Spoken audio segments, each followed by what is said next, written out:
American South. He's always there, fighting for freedom over land and air. G.I. Joe!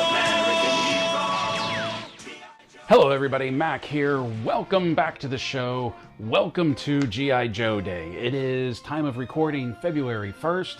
We are celebrating G.I. Joe Day today.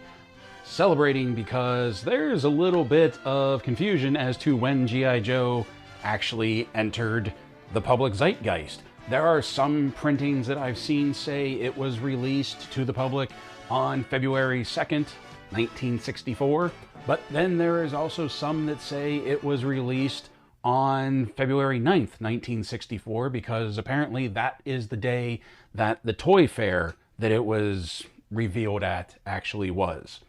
Either way, we do know it's in February, so welcome to G.I. Joe Day, and a lot was released on today. We're going to be taking a look at two manufacturers specifically, Super7 and Hasbro, obviously.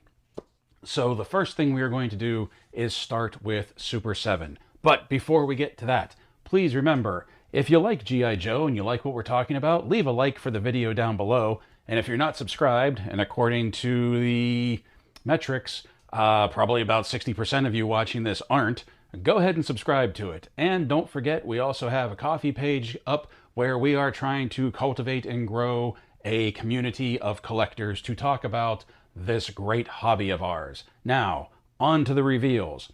First off, Super7 released Wave 6 of their Ultimates line, which I have to admit, I'm kind of impressed because not collecting Ultimates, I didn't realize they were up to 6 waves already. This is a all-female wave with Lady J, Scarlet, and Baroness, and yes, they are all repaints, but they are from the later years of the cartoon series, the DIC years.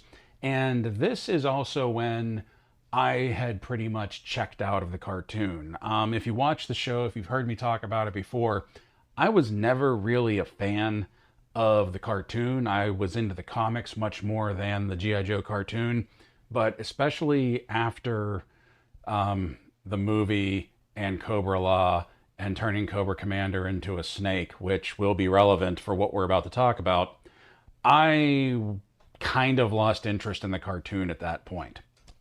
But all three of these figures with their paint schemes are from that era. We have Lady J, Scarlet, and the Baroness, and we're going to start with Lady J because quite honestly, I think she is the, I don't want to say least impressive, but I feel like there's the least changed with her.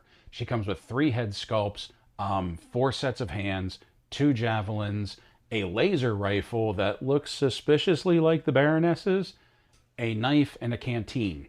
And we can see that the green on her is a much more like bluish green, like an aqua green, than the original release of the figure, which I think was what, Wave 2? That figure was much more of like an olive drab green, whereas this one, like I said, it's more aqua green, and her boots and her gloves are blue. So with her, I feel like other than the rifle, the only real difference is the paint deco. So that is Lady J.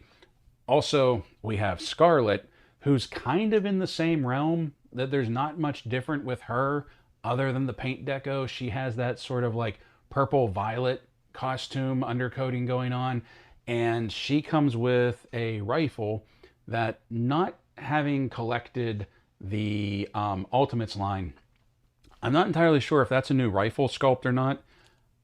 I think it is. It's kind of cool. I like that bullpup in the back, the long rifle with the bullpup clip or magazine. I think that's pretty cool. She comes with a pistol, a knife, 3 head sculpts, 4 sets of hands, and a credit card. I'm not entirely sure what that is for. If you watched the cartoon during this era and you know what that is, let me know in the comments below, because Super7's website doesn't really explain it, and I'm curious what the importance of her coming with a credit card is. The third and final figure we got from Super7, I feel, is the one that most people are going to be excited about, because even not collecting the Ultimates line, I thought this one was pretty cool, and that is Baroness. And Baroness comes with some pretty cool stuff, some pretty cool accessories. that first off, she only comes with 2 head sculpts and only has, what, let me check the page one more time. Yeah, she only has 2 sets of hands. She has a pistol. She has what looks to be a submachine gun, some kind of medallion or amulet to wear around her neck. But then she also comes with the Cobra version of Cobra Commander, and that skull mask is the Dragonfire mask. That's what she used in some kind of ceremony to turn Cobra Commander back into a quasi-human being. Like, he was still like proportioned like a human, but he had scales instead of skin. He had snake eyes instead of like human eyes. It was weird. And then when he put the armor on, he still had like flesh tone around the eyes.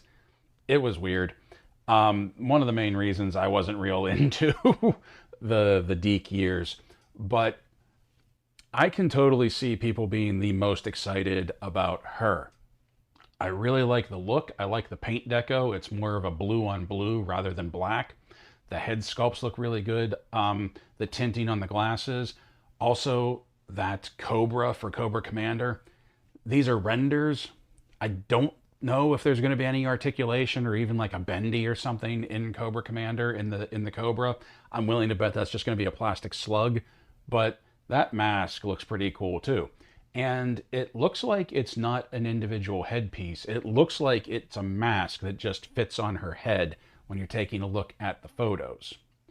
Now, these are all $55 a piece. They are available for pre-order on places like Big Bad and Entertainment Earth and Amazon. However, just as Super 7 has been doing with their Ultimates, if you order the whole bundle for $165 from Super 7's webpage, you get a accessory pack that comes along with it. It is called the Super Pack, and we talked about this when we were talking about the D&D Ultimates figures that you order from Super 7's website. They throw in a little something extra, and this pack is basically a weapons pack for the 3 characters. Like, you get a Cobra laser rifle. It looks like you get a Cobra grenade. You get a crossbow for Scarlet. You get her quiver, and you get some loose crossbow bolts for her as well. And then with Lady J, you get her video camera, and you get like her javelin launcher, and I think that's it. Yeah, I'm pretty sure that's it.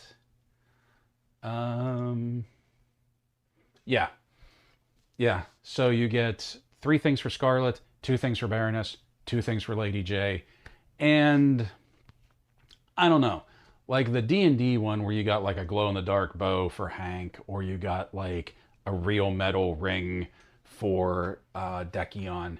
With this, if you haven't already received like the first releases of these figures, I can see these being a big deal, but these are basically just repaints, like the figures themselves, of the original release weapons.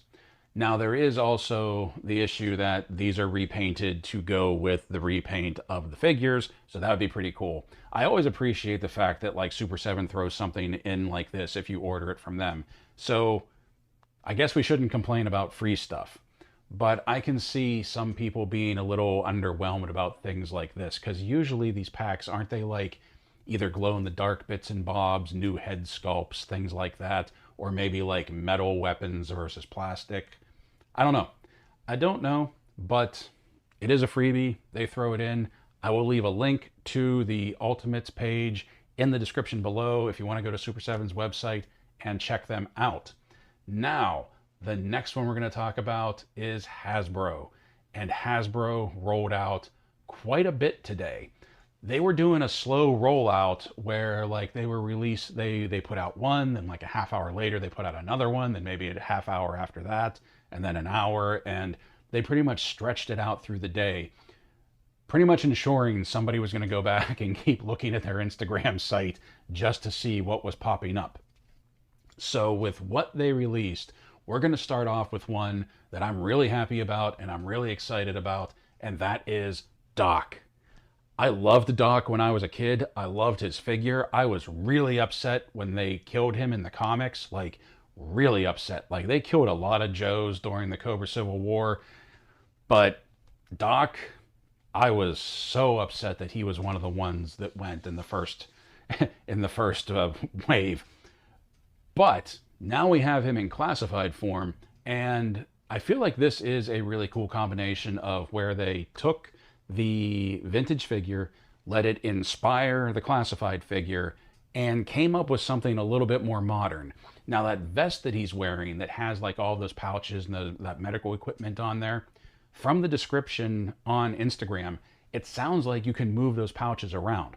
So it sounds like he's wearing like the same vest and pouch combination that the 60th anniversary like soldier figures and like the diver are going to be wearing. That you'll be able to move pouches around, customize them, and that makes sense when you look at his one holster that's sort of loose off to the side where it has that peg where you can just plug it into his vest somewhere. So he has the vest with the removable pouches, he has the helmet, he has, looks like 2 flare guns, plus a pegged holster for the second flare gun. He comes with his signature green tinted glasses, which I love. Now they mention it in the Instagram posting, but we see them on his head. So I don't know if it's going to be like Sergeant Slaughter where you can take them off or if they're sculpted onto him. I'm willing to bet that they'll come off, but we don't know for sure yet. He also has his stretcher right there, which the stretcher, I like the stretcher. I think the stretcher is really cool. I like how it's sort of like that stretched canvas, like almost like reminds me of MASH, but it also says that the stretcher will fold up and it'll go on his back as well. So it'll plug into the vest on his back. You also see that there are straps across the stretcher, so that when you put another Joe figure on there, you can actually strap him down as they would in this situation so that they can get him to, like, you know, a field hospital or a field ambulance or onto a Humvee or something like that. I think that's really cool. I'm really looking forward to this character. This is definitely going to be a must-have from this release. By the way, everything I'm about to show you, they did not give a date of when these are all going to be up for pre-order. They just said coming soon. I don't doubt that it's probably going to be sometime this month. As a matter of fact, I wouldn't be surprised if it's maybe the 9th for reasons we just spoke of. Like if they have them up on the 9th for pre-order. Don't know for sure, but we do know they're coming down the line. Something else that we have is there is a Tiger Force 2-pack coming out, and I can see a lot of people being excited about this one because this is Tripwire and Roadblock in Tiger Force form. Mainly because of Roadblock, because Heavy Artillery Roadblock was difficult to get. It was an Amazon exclusive. It was during the early days of Classified where the exclusives seemed to be coming out in really limited quantities. And a lot of people, the only Roadblock they've been able to get their hands on is the original one from like Wave 1 way back in the day. So anybody who wasn't able, way back in the day, it was like maybe 3 years ago. So anybody who wasn't able to get Heavy Artillery Roadblock, this is another chance. And you see what he has? That's Ma Deuce. No more minigun, no more railgun. That's Ma Deuce. I don't have a problem with them wanting to update some of the figures, wanting to update some of their firepower. But for me, Roadblock comes with Ma Deuce. As impractical as it actually is. And I love that we're finally getting that with him. It looks like he has his backpack and his tripod, and it'll all fit together just like his vintage figure. The thing that kind of like tugs at my nostalgia strings with this is that during the vintage years back in the 80s, I missed the original Roadblock. I didn't get my hands on him. I didn't actually have Roadblock until the Tiger Force version came out. So this is kind of cool to me that I'm going to get this 2-pack and then I'll finally have like a combination of the perfect Roadblock that I want, that I'll be able to give that Ma Deuce to my Heavy Artillery Roadblock, and I won't have to open up the 60th anniversary soldier figure to get the M2 out of that.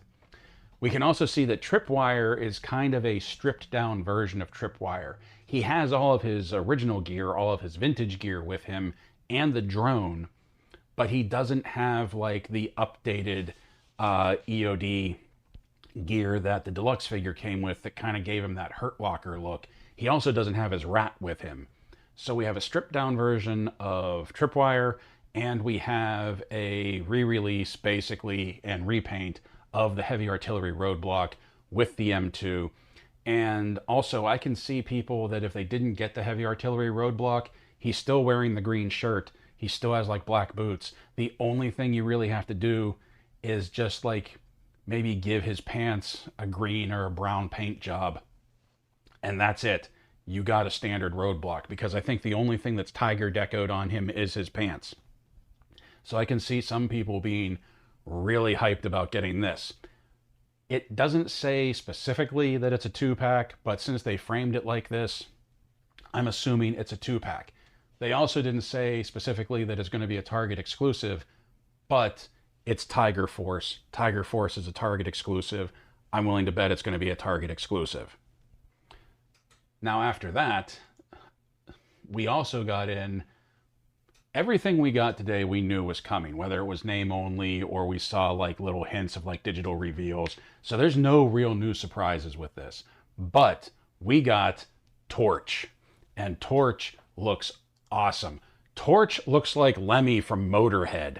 He looks fantastic. I love the leather vest. I love the chains. I love the armor, the headband, the shades, the chops, and the mustache. It all looks fantastic. He has his blowtorch. He has some flame effects, 3 of them actually, and he has dual wielding 1911s that he can holster. He looks great. The only thing I'm hoping is that misspelling of Knox on the back of his pack, that misspelling, I'm really hoping that's just part of the digital render, and by the time they get him out and he's painted up, that's taken care of. But this is definitely another must-have, because this is the last of the original 3 Dreadnoks. This is the one that you need for Buzzer, Ripper, and Torch, the original 3. And I didn't get Torch when I was a kid. I missed out on him. I had Buzzer, I had Ripper. I'm not missing Torch again. This is another must-have for me.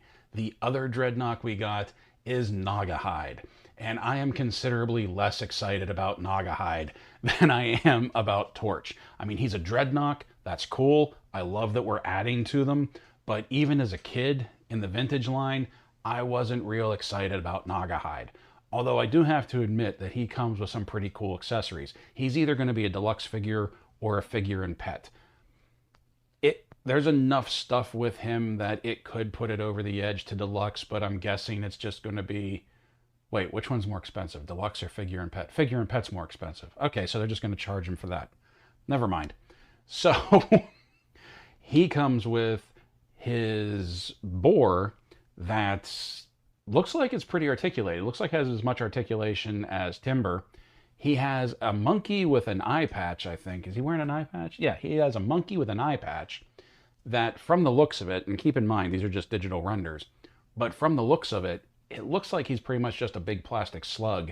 But also with its positioning, it looks like you're going to be able to pop him on Naugahyde's shoulder so he can perch there, which is going to be awesome.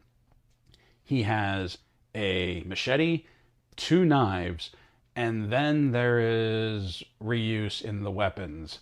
We have lowlights, sniper rifle, and rifle case to be using for a hunting rifle. And more recently, we have shadow trackers, bow, and quiver, and loose arrow. I don't necessarily have a problem with this. Like, I think they look good. I like the brown and the greens being used for them, sort of giving them like almost like, you know, a real hunting look to them. There's also a lot of Naugahyde that's reuse. I'm guessing that's like Gung Ho's upper body, but I think the pants on him, if you take a look at the pants, I think those are the original Roadblocks. Speaking of the first wave Roadblock, I think those are the original Roadblock's legs. I'm not 100% certain on that, but like the offset knee pad, the one knee pad really gives it away, that I think those are like wave 1 Roadblock's legs, maybe Gung Ho's upper torso, and then like Naugahyde gets his own hands, his own vest, and his own head sculpt. He looks cool, don't get me wrong. And I am going to get him because it's G.I. Joe. But I'm just not as excited about him as I am about, oh, say, Torch. Also, just a side note, with all of the Dreadnought love we've been getting lately, we got Nagahide here, we got Torch. We know after the Transformer HasLab ends at the beginning of next month that it's G.I. Joe's turn. So G.I. Joe will be rolling out their HasLab. And I know the popular rumor is that it's going to be the Rattler. Could it be the Thunder Machine? I'm if it's going to be a vintage vehicle, I'm kind of hoping it's more the Thunder Machine. And I know the argument can be that the Thunder Machine isn't much bigger than the Vamp, and they're selling the Vamp off of Pulse. How much more could the Thunder Machine be? I think with something like the Thunder Machine, there's a lot they could do to give it the HasLab treatment. Not entirely sure. We'll have to wait and see. But I honestly think I would be more excited about the Thunder Machine than the Rattler. But that's just me. And that is pure speculation that it's even going to be the Rattler in the first place. But it just seems like they've really been focusing on like the Dreadnoughts. I'd love to see the Thunder Machine come out. And we just had the Thunder Machine come out as Soundwave with that Transformers G.I. Joe mashup. So who knows?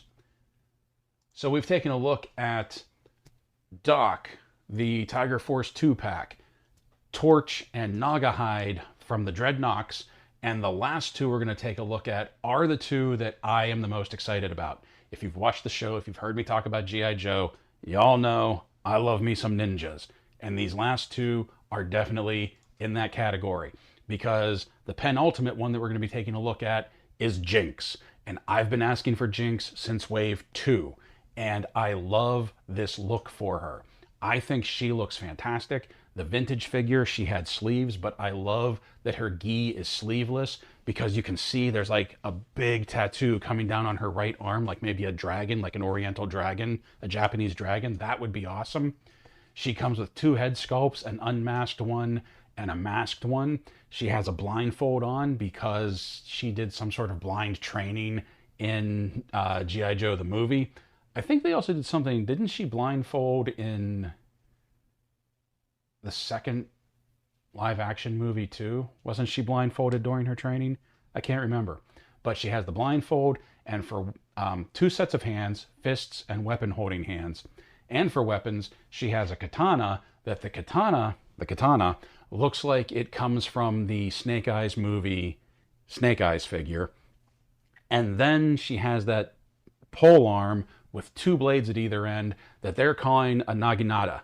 That is not a naginata. I don't know what that is, but it's not a naginata. What that is, though, is a replica of the dual-bladed spear staff weapon that she had in her vintage figure. And I think that looks really cool. I think she looks great. I love that they kept it simple. Early renders we saw of Jinx way back when the classified line was first coming out, like around the time of the first wave, had her in this like overly elaborate flowing gown type thing, kind of making her look more like Elektra right here. So I kind of dig that they went with a more subdued, more traditional, more basic look. I really like that. She looks great. I love that color of red. It looks like the upper parts of her legs are reused from Akiku or the female Blue Ninja, and then the lower parts of her legs are new, and I think like her upper torso and everything is new as well, and of course the head sculpts. She looks beautiful. I can't wait to get that. That's another definite must-have first day release pre-order. And the final one, the one that I am the most excited about. You've probably heard me talk about them. If you've been watching the channel, you've probably heard me talk about them. Anytime I bring up a ninja character or I'm reviewing a ninja character, we're finally getting our Night Creepers. And I loved these guys. Even as a kid, I loved these guys. The original idea was that they were sort of like this tech ninja combo that even in the cartoon, even in the comics, like they didn't necessarily just use the crossbow they come with, like they used automatic weapons. They were ninjas that like used tech and modern technology which made them very different from characters like Storm Shadow at the time. They were more like a bunch of Snake Eyes, just not nearly as well trained. And that was cool. I really liked that. Not to mention, I really dig their look. I dig their armor. I dig their camouflage. Now, with the Night Creeper, we get 2 swords. Both of them sort of have like that Flamberg style to them. 2 knives, a backpack that will probably hold both swords, a crossbow that has a loose bolt that you can fit right down the middle, and he has 2 head sculpts. Now, I don't know where that second head sculpt came from. I don't know if that was sort of like the release of the Night Creepers during things like Pursuit of Cobra. The only Night Creeper I'm familiar with is the one that's on there, which is more in line with the vintage figure. And truthfully, those are probably the way, or that's probably the way I'm going to display them. But I might get like 3 of them and like, you know, just do a small army build with them and have 2 with the traditional head sculpts on it, and then 1 with that second head sculpt on it, and he's like their leader. He's like, you know, the strike team leader. That could be really cool. I think that would look really good with like 2 standard and then 1 just standing out, and then like 2 of them have the regular looking swords, and the officer or like the strike team leader is carrying that one that has like the overly elaborate like flames coming off of the side. Like, there's a lot of options, a lot of possibilities for that, and that's really cool. The Night Creeper also comes with an extra set of hands, that one is holding a throwing star and one is a knife hand, and I believe those came from the original Snake Eyes way back, the one that started it all, 00 Snake Eyes. And I believe that was the last time we saw those, with the throwing stars and the knife hand. I can't remember if those came out with any other version of Snake Eyes or not, but that is the genesis of those hands. So that is what they released today. And time of recording, that is all. Whether Hasbro puts anything else out or not at this point, I highly doubt it. But that was a lot to get through. That was a lot to take in. Super 7 is up for pre-order now. I'll put a link in the description below so you can go check that out on their website. Although individual figures are available at places like Big Bad Toy Store and Entertainment Earth. If you want all 3 of them and you want that super pack, you have to get it from Super 7. Hasbro, we don't know when those figures will get released. I'll link to their Instagram account down below if you want to go to their Instagram and take a look at it. They are really cool. The only one I'm not really hyped about is Naugahyde, but I'm still cool with getting him, and I'll still, you know, be getting him.